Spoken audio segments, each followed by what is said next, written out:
میں سید محمد عرفانی بول رہا ہوں بمبئی سے۔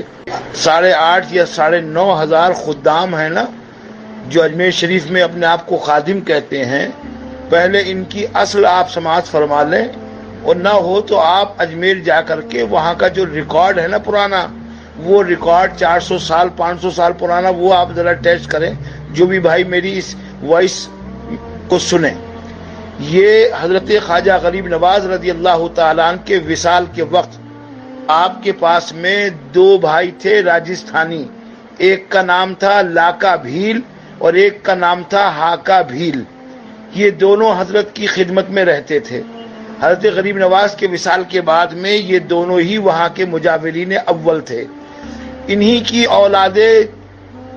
میں اللہ نے برکت دی تو یہ 8,500 یا 9,000 یا 9,500 خادم پیدا ہوئے۔ ان میں سے کوئی بھی سید نہیں ہے، کوئی خواجہ غریب نواز کی اولاد میں سے نہیں ہے، بلکہ یہ راجستھانی ہاکا بھیل لاکا بھیل، اور یہ لاکا بھیل ہاکا بھیل بھی جو تھے یہ وہ تھے جیسے ہمارے ہاں جس کو گڈریا کہتے ہیں نا، بکری چلانے والے، بکری پیشہ یا گھاس کھودنے والے، اس ٹائپ کے لوگ تھے، بیچارے ان کا پیشہ تھا، لیکن وہ حضرت خواجہ غریب نواز سے مرید تھے تو اس لیے وہ حضرت کے پاس ہی رہا کرتے تھے۔ انہی کی خدمت میں رہ کر پھر ان کی مجاوری کری، پھر ان سے جو اولادیں ہوئیں تو وہ یکے بعد دیگرے اس خانقاہ کی دیکھ بھال کرنی شروع کر دی۔ آگے جیسے جیسے وقت گزرتا گیا تو جس طریقے سے گلبرگہ کے اندر ہر سال 50 سے 60,000 سید، فیکٹری ہے وہاں پہ ایک، وہ بن کے نکلتے ہیں، ایسے ہی یہ خادموں نے اپنے آپ کو سید کہنا شروع کر دیا، اور تقریباً الا ماشاء اللہ چند کو چھوڑ کر سارے ہی فاسق ہیں، سارے ہی داڑھی منڈے ہیں، سارے ہی بے نمازی ہیں، اور ایک کو بھی نماز کی نیت، شرائط نماز اور اس کے علاوہ جو ارکان شریعت ہیں ان کی کوئی واقفیت نہیں۔ صرف ان کو ڈھول تماشا، ڈھول تاشا اور قوالی سننے ہی کا شوق ہے، اسی کو سنتے ہوئے پیدا ہوتے ہیں، اسی کو سنتے سنتے مر جاتے ہیں۔ نہ ان کو اسلام کی پڑھی، نہ شریعت کی پڑھی، بلکہ یہ خواجہ غریب نواز کو بیچ رہے ہیں۔ چنانچہ جب ان کی سنگت کے ساتھ میں آپ حاضری دیتے ہیں تو یہ آپ کی منڈی پکڑ کے حضرت خواجہ غریب نواز کے قدموں میں نیچے ڈالتے ہیں اور چادر کھینچتے ہیں، ہمیں بتاتے ہیں بے ادب، اور خود سب سے بڑے بے ادب ہے، منڈی کھینچ کے اندر تک مزار میں کرتے ہیں اور اوپر سے چادر کھینچ کے یہ غریب نواز اس کا یہ کر، اس کا یہ کر، اس کا یہ کر، اور یہ کہہ کے لا چراغی، لا پیسے، لا چادر کے، لا گاگر کے، لا بتاشے کے، لا کھیل کے، یہ ان کی حرکتیں ہیں۔ اس کے علاوہ یہ زیادہ تر 99% اس میں جو ہے وہ سب شیعہ ہیں، جتنے بھی یہ خدام ہیں۔ چنانچہ میں آپ کو ایک بہت مضبوط بات بتاؤں، 1992 کے اندر ایک لیڈیز کلکٹر اجمیر شریف میں تعینات ہوئی تھی، اس کو کچھ پتا چلا کہ بھئی گٹر جو ہے وہ درگاہ شریف کا بلاک ہوا ہے، پتہ نہیں کیا بات، تو اس نے اس کی صفائی کا کام شروع کیا۔ تو اس گٹر کے اندر سے یہ کتنے بڑے خبیث ہیں کہ 40 قرآن کریم کنز الایمان اعلی حضرت کے اس گٹر میں سے نکلے، اور اسی وقت میں ان کا یہ کام تھا کہ جو بیچاری ہندو بہنیں آتی تھیں یا مسلمان بہنیں جو سیدھی سادی ہوتی تھیں، تو یہ روم دینے کے بہانے کہ ہم حاضری کرائیں گے، ہمارے ہاں رکیے، کھانا بھی ہم کھلائیں گے، چادر بھی ہم چڑھوائیں گے، تو یہ اپنے روموں میں ٹھہراتے تھے۔ ان روموں کے اندر انہوں نے کیمرے لگائے ہوئے تھے، اور جب وہ شوہر اور بیوی ساتھ میں ہوتے تھے تو یہ ان کی ننگی فوٹویں اور تصویریں اور ویڈیو بنا کر بعد میں ان زائرین کو بلیک میل کرتے تھے۔ چنانچہ ایک ہندو بہن نے جب جا کے پولیس میں شکایت کری تو 450 خادموں پہ چھاپا پڑا، جو غالباً 450 خادم آج تک بند ہیں اجمیر میں۔ یہ اتنے بڑے خبیث ہیں، اور یہ اعلیٰ حضرت کے بارے میں کہتے ہیں کہ اعلیٰ حضرت نے جو ہے ان کو اعلیٰ حضرت کیوں کہا جاتا ہے، اور یہ مسلکی اعلیٰ حضرت کیوں کہا جاتا ہے۔ ان گدھوں سے پوچھو کہ گدھو، خواجہ صاحب نے کوئی تفسیر لکھی ہے، فقہ کی کوئی کتاب خواجہ صاحب کی تمہارے پاس ہے؟ اب اسلامی شریعت کے مطابق جو اسلام کے احکامات ہیں ان کو عمل کرنا ضروری ہے امت مسلمہ پر، اور وہ بھی ایسا بندہ چاہیے جو قرآن و حدیث کی صحیح سمجھ رکھتا ہو۔ یہی کام تو اعلیٰ حضرت نے کیا ہے کہ قرآن و حدیث کی روشنی کے اندر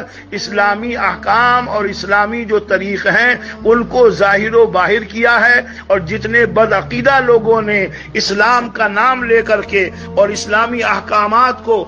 جو ہے وہ تخت و تاراج کیا، ان سب سے اعلیٰ حضرت نے محفوظ کیا ہے، اور ان سب کو محفوظ کرتے ہوئے صحیح جو اسلامی اقدار اور اطوار ہیں ان کو ظاہر کیا ہے۔ لیکن چونکہ ان کو ہضم نہیں ہوتا، ان کو تو صرف قوالی آتی ہے، یہ نہ اذان دینے کے لائق، نہ نماز پڑھانے کے لائق، نہ خطبہ جمعہ دینے کے لائق، نہ عیدین کی نماز پڑھانے کے لائق، نہ قرآن ان کو پڑھنا آتا، نہ ان کو حدیث پڑھنی آتی۔ اگر یقین نہ ہو تو 100-200 لوگ میری طرف سے کرایہ میں دوں گا، جہاں بھی دنیا میں سے ہوں وہ جائیں اور جا کر کے 50 خادموں کو بٹھا کر کے ان سے نماز کی نیت سن لیں، صورتیں سن لیں۔ میں یقیناً دعوے سے کہتا ہوں ان کو نہیں آتی ہیں، اور قوالیاں سننے کے علاوہ ان کے پاس میں کوئی کام نہیں ہے۔ ہم قوالیوں کی بات نہیں کرتے اعتراضاً، کیونکہ وہ حضرت خواجہ غریب نواز کے ہاں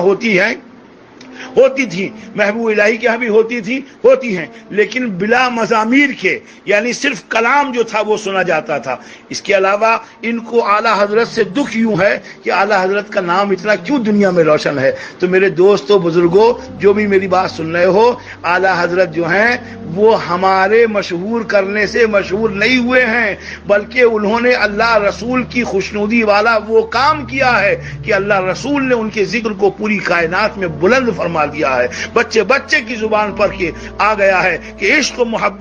محبت اعلیٰ حضرت، اور اعلیٰ حضرت ہی کی وہ ذات ہے جس نے ہمیں اولیاء اللہ کا مقام پہچنوایا، ورنہ یہ دیوبندی، یہ خبیث وہابی، یہ نجدی، انہوں نے کیا کیا کتابوں میں لکھ کر کے سارے اولیاء سے دوری امت کی پیدا کر دی تھی، اور امت کو کنفیوز کر دیا تھا، امت میں انتشار پیدا کر دیا تھا۔ انہوں نے بتا دیا کہ ولیوں کے ہاں جانا شرک ہے، حرام ہے، بدعت ہے، چادر ڈالنا بدعت ہے، پھول ڈالنا بدعت ہے، سمجھے صاحب، فاتحہ دینا، شیرنی سامنے رکھنا، ہاتھ اٹھا کر کے دعا کرنا، یہ سارے شرک و بدعت کے فتوے جب پھیل رہے تھے تو تم خادموں کا باپ تو سو رہا تھا وہاں بریانی کھا کے اجمیر میں۔ وہ امام احمد رضا ہی کی ذات تھی جو بریلی میں بیٹھ کر کے ڈنکی کی چوٹ پر چادروں کو چڑھانے کا ثبوت، پھولوں کو ڈالنے کا ثبوت، شیرنی کو رکھ کے سامنے فاتحہ پڑھنے کا ثبوت، ہاتھ اٹھا کے دعا کرنے کا ثبوت اگر دیا ہے ہندوستان کی سرزمین پر تو وہ واحد امام احمد رضا خان فاضل بریلوی علیہ رحمت و رضوان کی ذات ہے، ورنہ تم میں سے کوئی بھی مائی کا لال میدان میں نہیں آیا۔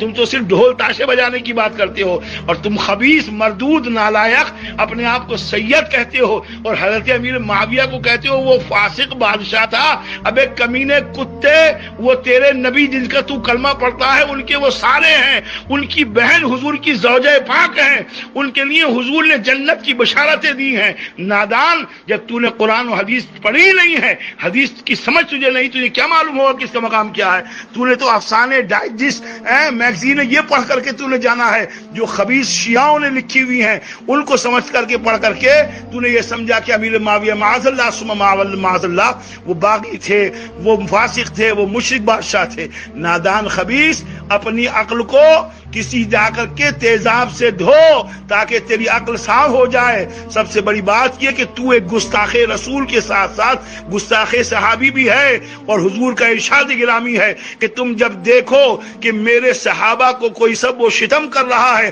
جان لو کہ وہ شخص جہنم کے کتوں میں سے ایک کتا ہے۔ اس حدیث کو بخاری میں دیکھو، مسلم میں دیکھو، ابن ماجہ میں دیکھو، نسائی میں دیکھو، ابو داؤد میں دیکھو، دیگر کتب حدیث میں دیکھو، ہر حدیث کی کتاب میں یہ ملے گا کہ جو بھی امت میں سے کوئی شخص صحابی کی اگر برائی کرتا ہوا یا ان کو تبرہ کرتا ہوا، سب و شتم کرتا ہوا پایا جائے، تو چاہے وہ خواجہ صاحب کے ہاں کا ہو یا غوث پاک کے ہاں کا ہو، وہ کوئی بھی ہو، سید ہو یا غیر سید، وہ جہنم کے کتوں میں سے ایک کتا ہے۔ یہ اللہ کے رسول نے فیصلہ کر دیا ہے۔ تو نادان خادم، اپنی زبان کو لگام دے۔ جاہل، تو جو سامنے رکھ کے پڑھ رہا ہے، ابھی تجھے وہ اردو ہی نہیں پڑھنی آ رہی، پہلے جا اپنے باپ سے کہے کہ باپ تو نے مجھے قوالی سنا کے پیدا کیا، مجھے مدرسے میں داخل کر دے تاکہ میں پڑھ لوں، پڑھ کے پھر میں جا کر کے کوئی فتوے کی کتاب یا فتوے کی زبان یا فتوے کا مضمون جو ہے وہ لوگوں کے سامنے پیش کروں۔